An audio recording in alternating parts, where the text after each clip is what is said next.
Bienvenue sur NT Afrique 25, la chaîne indépendante qui décrypte l'actualité africaine, sans filtre ni détour. Analyse, enquête, révélation, une autre lecture de l'Afrique, par des Africains, pour les Africains.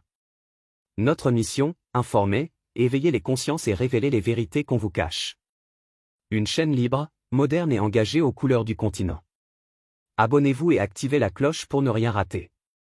NT Afrique 25, l'Afrique s'exprime, enfin. Bonjour, grand frère Ferdinand. Monsieur Yao Kwetobe, mon ami. Ah oui, t'as dit. Non, mais je pense que c'est pas d'aujourd'hui qu'on écrit sur la sécurité. Il y a très longtemps, j'ai fait beaucoup de papiers sur la sécurité, beaucoup de lives sur la sécurité. J'ai même montré des images, des choses qui ont été achetées, abandonnées, des tricycles qui devaient servir à faire la prestation de services. La dernière ministre qui est partie, comment elle a géré la boîte avec KBJ, les groupes qui ont été installés à son domicile, les avantages, l'argent, les voitures et tout ça. Et le problème de la sécurité est très complexe. C'est très complexe. Donc, d'abord, merci pour l'invitation. Je suis un peu pris, mais je voulais juste faire une première sortie et puis après partir à d'autres activités et revenir si possible. Et les responsabilités sont à situer à plusieurs niveaux. Et déjà, il faut saluer le courage de monsieur Amosou Pito, que je connais très bien. C'est pas la première fois qu'il parle, hein. Il faut aller sur sa page Facebook pour se rendre compte qu'il parle il y a très longtemps. Ça, c'est pour répondre à des gens qui disaient que quand il était là-bas, qu'est-ce qu'il a fait? Il a fait beaucoup. Et c'est d'ailleurs la raison pour laquelle on les a chassés. Donc, si vous parcourez sa page, vous allez constater qu'il dénonce, c'est pas d'aujourd'hui. C'est un banquier de formation, c'est un excellent banquier. C'est pour ça qu'il donne des chiffres assez précis. C'est pour ça qu'il parle des coûts du dollar, des échanges et tout ça. Et donc, c'est quelqu'un d'une très grande rigueur. Et nous devons encourager tous ceux qui prennent la parole aujourd'hui pour parler des secteurs qu'ils maîtrisent. C'est comme ça que des informations vont sortir. Nous devons encourager. C'est pour ça que je disais qu'il fallait pas jeter la pierre à la dame qui a parlé la dernière fois. Il faut encourager plutôt les gens à briser le silence, à dire ce qu'ils ont, ce qu'ils savent, ce qu'ils ont connu dans le système et ce qu'ils peuvent apporter pour éclairer la lanterne des populations. Ce que M. Amosou Pito a dit, vous imaginez toutes les informations qu'il a sorties. Beaucoup d'informations d'ailleurs. Et quand vous analysez très bien ce qu'il dit, on retrouve le scandale des Adjakli dedans. Pour ceux qui lisent entre les lignes, parce que ceux qui commandaient le pétrole pour alimenter la société, c'est les Adjakli. Voilà, donc ça c'est un dossier retentissant qui était tentaculaire. Et donc, on retrouve le pétrole grit dans la commande du pétrole, parce que c'est eux qui commandent le pétrole, qui le stockent et qui le donnent à la société pour faire tourner les turbines. Donc, comment est-ce auprès de quel, je sais pas comment dire ça, Fournisseur. Quel fournisseur, parce ils avaient Trafigura, ils avaient le SUS là, le SUS qui était mêlé dans leur scandale là. Pourquoi j'oublie le nom, leur trader suisse là, il y avait le trader suisse et il y a aussi le pétrole de contrebande du Nigeria. Donc, ce qu'il dit là, c'est des choses assez profondes qui touchent beaucoup de domaines. Maintenant, demain, nous, on fera dans notre live, on va situer un peu les responsabilités, puisque j'avais annoncé 3 jours avant qu'on devait augmenter le coût de l'électricité sur ma page Facebook. Elle a été d'ailleurs attaquée cette semaine, donc suspendue, supprimée par Facebook. Donc, elle a été attaquée par les hackers du régime.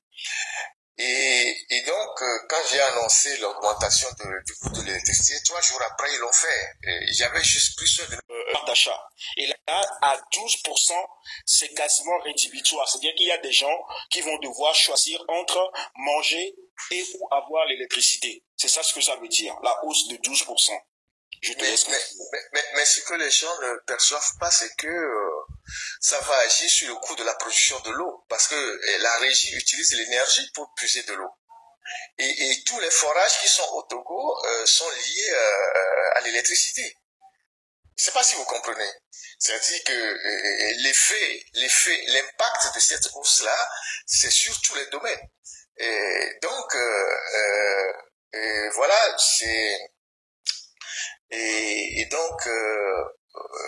il faut situer les responsabilités.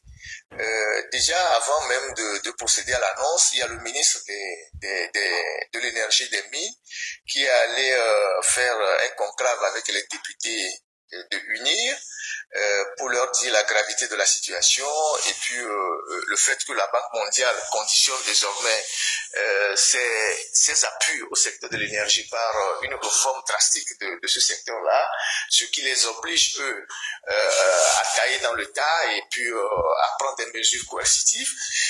Et ils ont dit aux députés que les jours à venir, il faut que tous les députés aillent sur les médias. Ils leur ont donné des éléments de langage pour justifier pourquoi l'État est obligé de faire la hausse, de procéder à la hausse du coût de l'électricité. Donc, vous allez voir dans les jours qui viennent, les députés, les sénateurs, peut-être même des élus locaux qui vont prendre d'assaut les médias pour justifier que l'État a déjà fait beaucoup de subventions, l'État a fait ci, l'État a fait ça. Tout ça, en réalité, pour noyer le problème. Alors, la responsabilité première incombe à Faure Gnassingbé.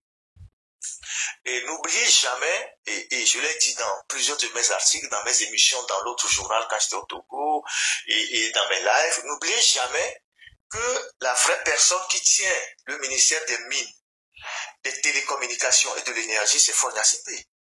C'est le premier poste qu'il a eu quand il est rentré au gouvernement en 2003. Secteur porteur sur le plan économique. L'énergie, les mines et les télécommunications. Et c'est les secteurs les plus mal gérés au Togo. Donc, lui-même, il a eu ce grand ministère taillé pour lui exclusivement. C'est comme le fils Ouad qui a eu un grand ministère de ce genre au Sénégal. On l'appelait le ministre du ciel et de la terre. Et c'est la même chose que Faure a obtenu en 2003 quand il est rentré au gouvernement. On lui a mis 3 ministères ensemble. Les mines, l'énergie et les télécommunications. Et depuis qu'il est devenu chef d'État, il n'a jamais lâché ces 3 ministères-là. Soit il les administre lui-même, ou bien il met des hommes de confiance à qui il donne directement les ordres. Donc vous allez voir qu'aujourd'hui, quand on prend les mines, c'est un secteur qui est géré dans une opacité totale. Nous avons parlé ici des clinkers, des phosphates, de toutes ces productions minières qui échappent à tout contrôle et dont on ne voit jamais les recettes. Quand vous prenez l'énergie, c'est pareil. Et il a toujours mis au ministère de l'énergie quelqu'un qui le contrôle. Et quand vous prenez les télécommunications, ça fait presque 12 ans que Sina Lawson est au ministère de l'économie numérique. Et donc, ils ont profité pour privatiser de la manière la plus opaque possible tout le secteur des télécoms qui sont l'un des secteurs les plus porteurs aujourd'hui. Donc, la première responsabilité incombe à Faure Gnassingbé. C'est lui qui est derrière tous ces ministères-là et c'est lui qui manage tout ça. Ensuite, les ministres qu'il a placés, chacun en a profité pour s'enrichir. Quand vous voyez très bien ce que M. Amos Okpeto dit, il doite les gens sans les citer. Vous avez les Damipi, vous avez les Barquet, vous avez tous ces gens-là qui se sont énormément enrichis dans les projets d'installation des centrales comme Contour Global. J'ai longuement parlé de Damipi. On serait en Chine qu'un monsieur comme Damipi serait condamné à la peine de mort pour détournement, crime économique extrêmement grave. Et Barquet derrière, parce que ce sont eux qui sont les protecteurs de Damipi, c'est eux qui tirent les marrons du feu.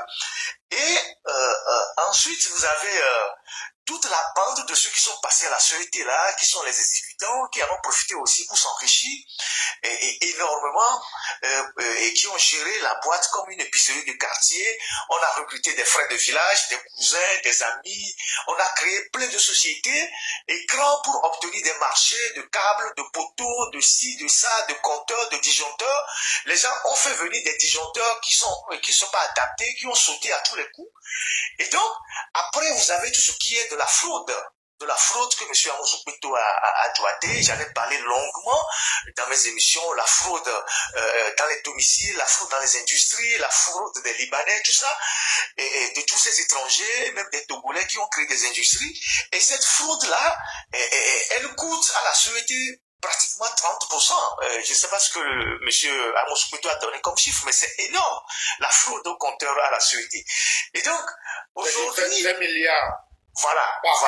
Voilà. Donc, aujourd'hui, les Togolais vont devoir payer cette mauvaise gestion des dirigeants. On ne nous a pas présenté un audit, on ne nous a pas présenté des responsabilités. Qui a fait quoi? Pourquoi on en est arrivé là? Qui a mal géré quoi? On ne nous a rien dit. On vient nous dire que l'État a fait des efforts, que l'État a créé des sociétés, qu'est-ce qu'on nous a dit là? Que l'État a créé des centrales comme Contour Global. Alors que Contour Global, c'est une centrale qui a été créée dans l'opacité totale. On a mis une société américaine devant, les vrais actionnaires, on ne les connaît pas, on sait que c'est les Barquets, on sait que c'est les Damipi, on sait que c'est Fond Yassingbe lui-même dans le Contour Global, et on sait que Contour Global est un gouffre énorme pour l'économie togolaise, y compris d'abord la société. Ensuite, on est allé créer une centrale qu'on appelle Centrale Kekeli, qui est devenue une centrale Viviti, qui n'a jamais fonctionné à plein temps. Le premier jour où on a inauguré, la centrale a pris feu, c'est à Béthiokbe au port là-bas. C'est une centrale qui est grabataire, qui n'est pas capable d'assurer la situation des populations. On a d'autres petites centrales de la société qui sont à l'arrêt parce que les machines sont vétustes. Et pourtant, on continue de pomper de l'argent tous les jours dans les caisses de la société. Et donc, la gestion de la CET aujourd'hui est à l'image de la gestion qui est faite du pays depuis 20 ans, sinon depuis longtemps par le clan Yassingbe. Donc, s'il faut constituer la responsabilité, c'est à tous les niveaux. Et les Togolais sont aujourd'hui contraints de payer la facture de cette gabégie qui a été organisée par la minorité. Voilà. Donc, demain, nous, on donnera énormément de détails sur un certain nombre d'aspects qui contribuent à cette faillite-là. Et vous verrez que pendant des années, on est allé sur le marché financier prêter de l'argent. Et tout ça, ça contribue à la dette aujourd'hui qui est de 4 000 milliards. Quand Fond Yassingbe fait un discours sur la dette, et il essaye d'accuser, je sais pas comment dire, les partenaires, il ne situe pas l'opinion sur lui-même, sa propre responsabilité dans la gestion chaotique du Togo. Quand vous allez prendre, le problème n'est pas la dette, le problème c'est ce que vous faites de l'argent que vous empruntez sur le marché international.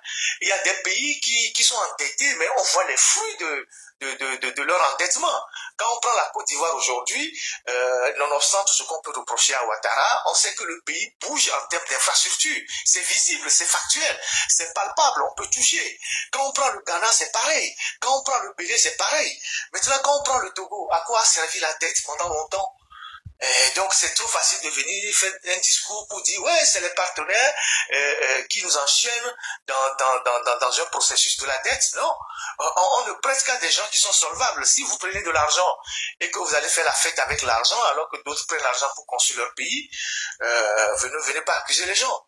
Donc, voilà tout un aspect, tous les aspects de la chose. Et pour revenir à la société, je pense que les jours sombres nous attendent encore. Et là, je vois très bien que tous ceux qui nous insultaient quand on critiquait la mauvaise gestion du régime et qu'on commençait pas à faire des lives pour dire, ouais, écoutez, la société est mal gérée, maintenant on ne peut pas supporter. Mais c'est le fruit de la gestion des gens qu'ils supportent dans leur sortie. Et nous, on dénonçait ça depuis des années. Donc voilà la situation. Et voilà ce que je voulais dire pour ma première intervention pour cette sollicitation. Donc n'oubliez jamais que le problème de la société est lié à la commande du pétrole, à l'importation du pétrole. Donc on retrouve dans cette exercice-là les Adjaki et tout l'argent qui se sont faits.